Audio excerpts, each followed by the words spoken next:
Hello learners and welcome to English Literature Feed India. Hope you all are doing well.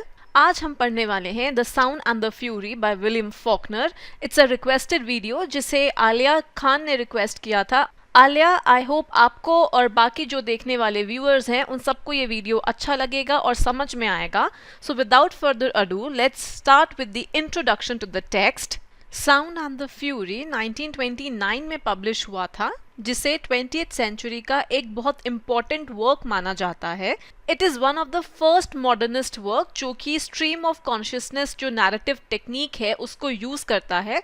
Stream of consciousness क्या होता है? I have already made a video on that, the link to which I leave in the description box below. Story non linear तरीके से बताई गई है from the perspective of 3 Compson brothers. 1910 से लेके 1928 इन सालों के बीच में 3 ब्रदर्स कौन से हैं? Benji, Jason and Quentin. एक चौथा अननेम्ड नैरेटर भी है जो कि एक थर्ड पर्सन अकाउंट देता है of the families live in maid Dilsey. जो नॉवल का टाइटल है वो शेक्सपियर के मैकबेथ से आता है and we'll talk about it in detail in just a while. Talking about the context of the novel, जो नॉवल है वो मिसिसिपी में सेट है इन द अर्ली 1900s और फॉलो करता है जो कॉम्पसन फैमिली है उसका डिक्लाइन. कॉम्पसन्स जो हैं वो एक वाइट एरिस्टोक्रेटिक फैमिली है. तो जब साउथ को डिफीट किया गया था सिविल वॉर में in the 1860s, slavery abolish कर दी गई थी और काफ़ी सारी जो वेल्दी फैमिलीज थी उनका जो सोर्स ऑफ इनकम था वो खत्म हो गया था. What was civil war and the reconstruction era, I talk about all of this in my Gone with the Wind video, the link to which also I'll leave in the description box. Please watch that. I have provided the timestamps, तो आप directly उस time stamp से jump करके उन relevant topics पर आ सकते हैं if you want to study about that in detail. तो जैसा कि हम बात कर रहे थे, तो जैसे कॉम्पसन्स जैसी और भी जो फैमिलीज थी उन्होंने अपनी जो भी वेल्थ थी और स्टेटस था उनका वो सब खो गया था. वाइल ये वाली जो फैमिलीज थी दे still clung to their old aristocratic traditions and values, even though जो वर्ल्ड था वो चेंज हो रहा था. And at the same time जो कि ब्लैक फैमिलीज थी like the Gibsons in the novels, they were still second class citizens और उनकी अब भी हालत कोई बहुत ज़्यादा अच्छी नहीं थी compared to when they were slaves. All right, now talking about the title, जैसे कि मैंने ऑलरेडी बताया था इन माई इंट्रोडक्शन कि जो टाइटल है वो शेक्सपियर के मैकबेथ में एक सीन है वहाँ से लिया गया है.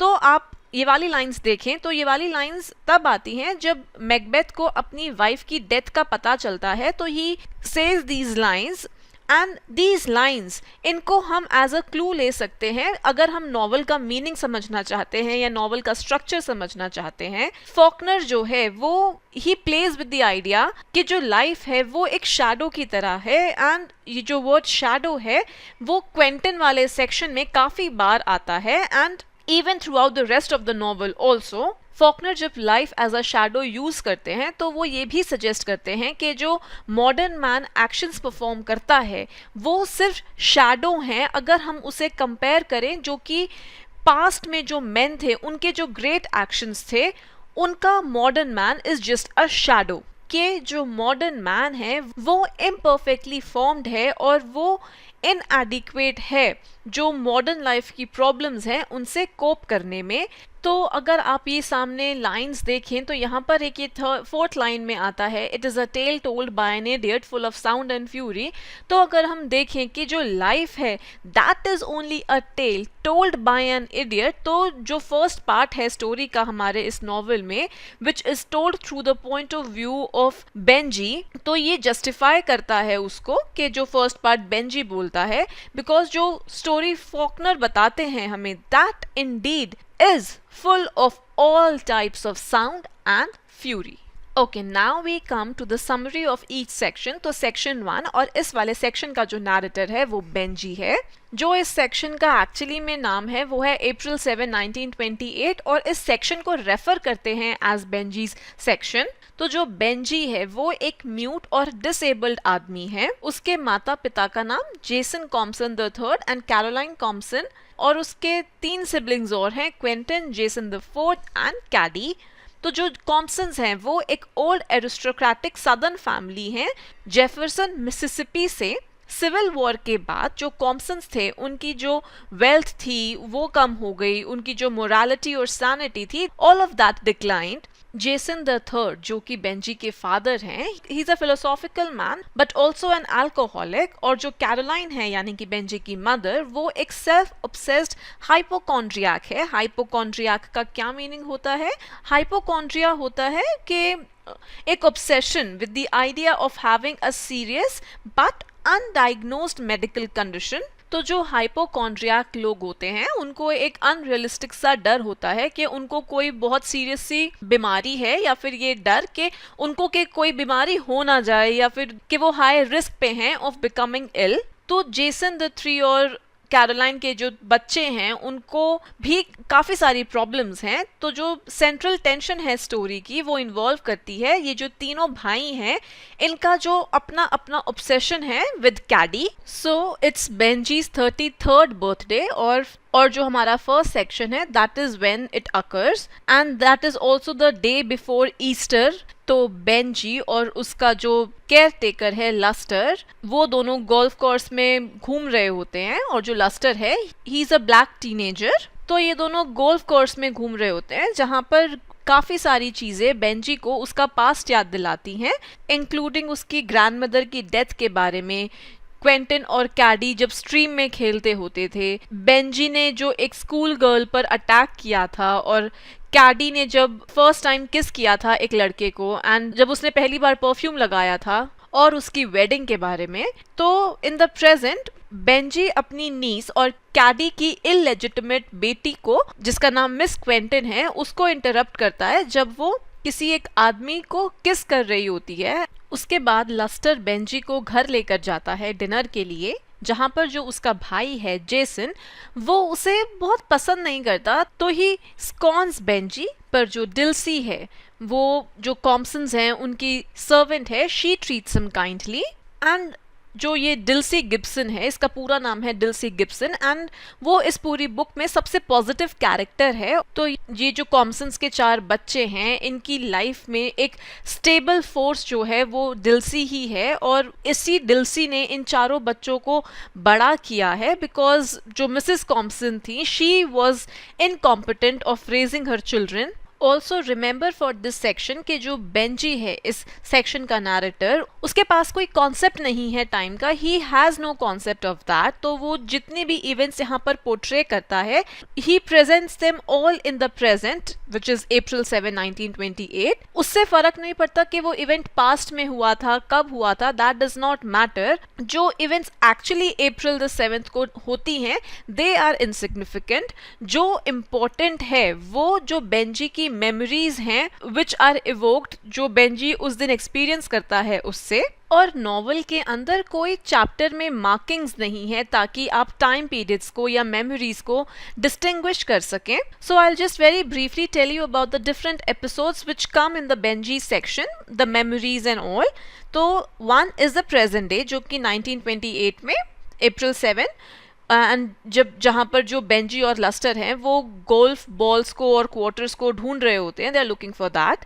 अनदर इज के बहुत साल पहले जिस दिन पिग मरा था और क्रिसमस डे भी था, उससे 2 दिन पहले, that is another memory, as in के वो जो पिग मरने से 2 दिन पहले वाला दिन। It also talks about the day जब टीपी बेंजी और मिसेस कॉम्पसन को एक राइड के लिए लेकर जाता है। TP is a character, these are the initials, okay, and we do not know the full name, TP. And वो जो टीपी है, he is one of Dilsey's son. Another event that is discussed, that is talked about is जिस दिन Benji एक letter देता है Mrs Patterson को। Next is the day TP and Benjy drink and also Caddy's wedding. Next is the day Benjy का नाम change होता है।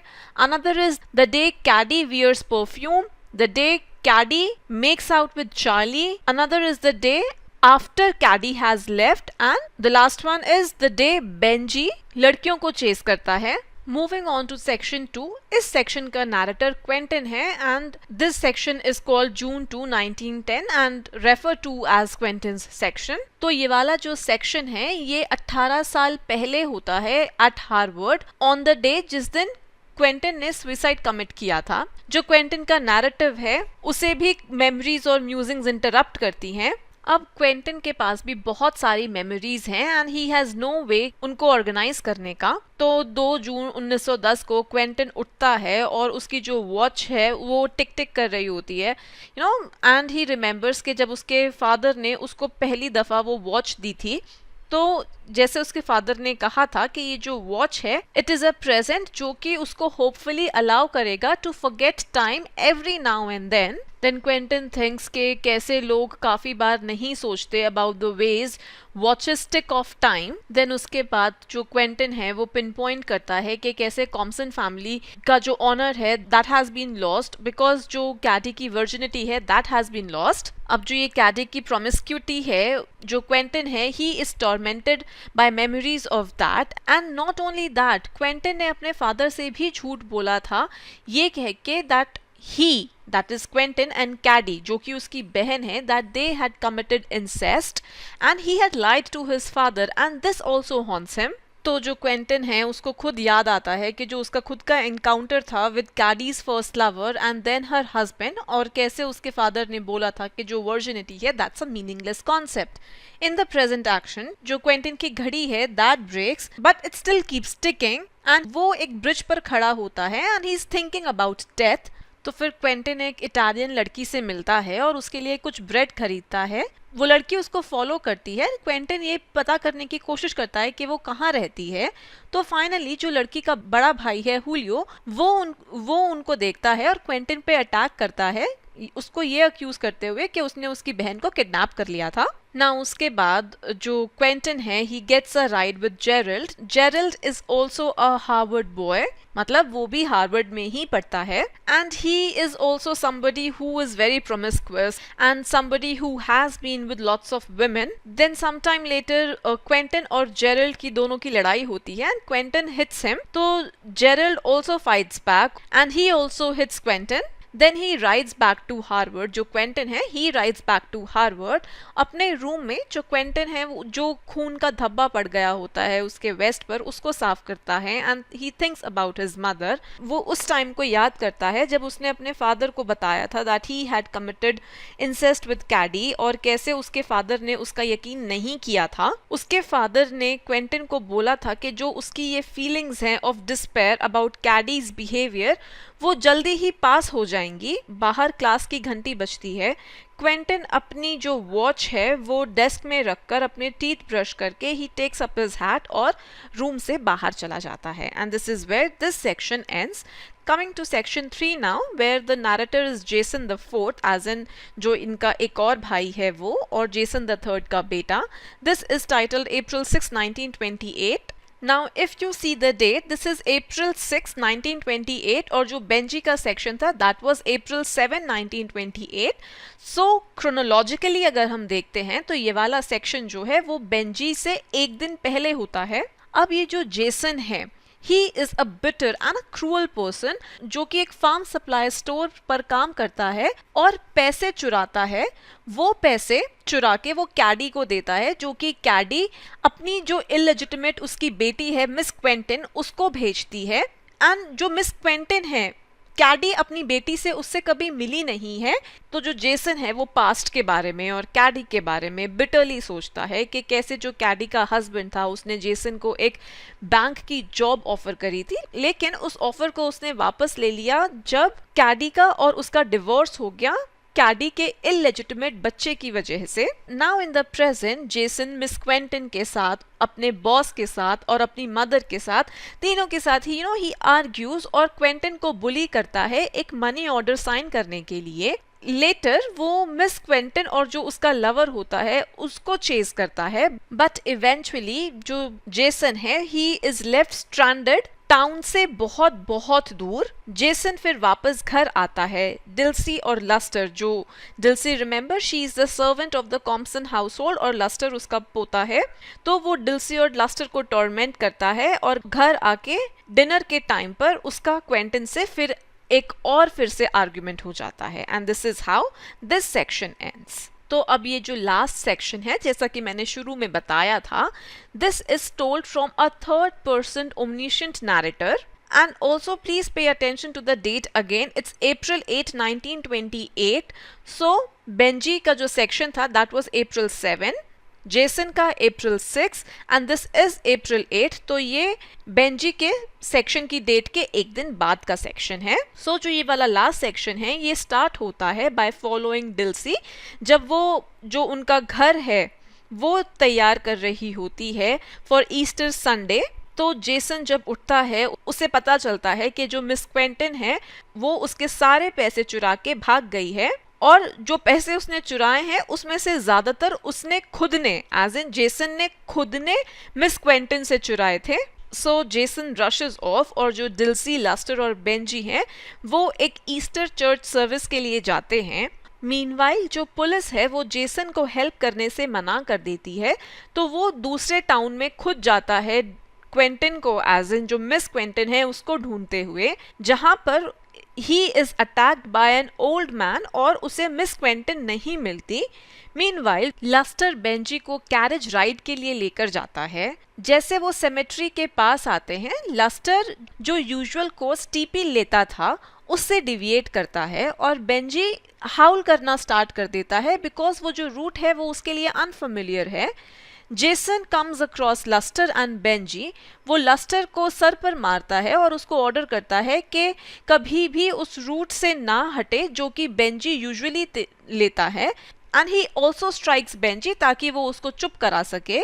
Benji he continues to howl. However जब लस्टर बेंजी को घर लेकर जाता है और जब वो रास्ता वापस से उसको फेमिलियर लगने लगता है कि वही हाँ रास्ता है जो वो यूजुअली लेते हैं, तो Benji feels that yes everything is in order in their ordered place and he finally calms down, he finally quietens down. Now, in the appendix to the novel, Faulkner describe करते हैं Compson family की history को और जो उनका fate रहा novel के बाद। कैरोलाइन के मरने के बाद जेसन ने बेंजी को एक असाइलम में भेज दिया और जो कॉम्पसन घर था ही सोल्ड दैट। काफी साल बाद एक लाइब्रेरियन को एक पिक्चर दिखती है कैडी की एक मैगजीन के अंदर और वो उसे डिल्जी के पास लेकर आती है, पर Dilsey she has no desire to save Caddy because उसको ये लगता है कि जो कैडी है वो दूर रहे जेफरसन से, उनके टाउन से, तो ही ज्यादा बेटर है। I hope the novel was clear to you, आपको समझ में आया होगा। If you like the video then do like and comment on it. If you are new to my channel please do not forget to subscribe. You can also connect with me through my social media. Thank you so much.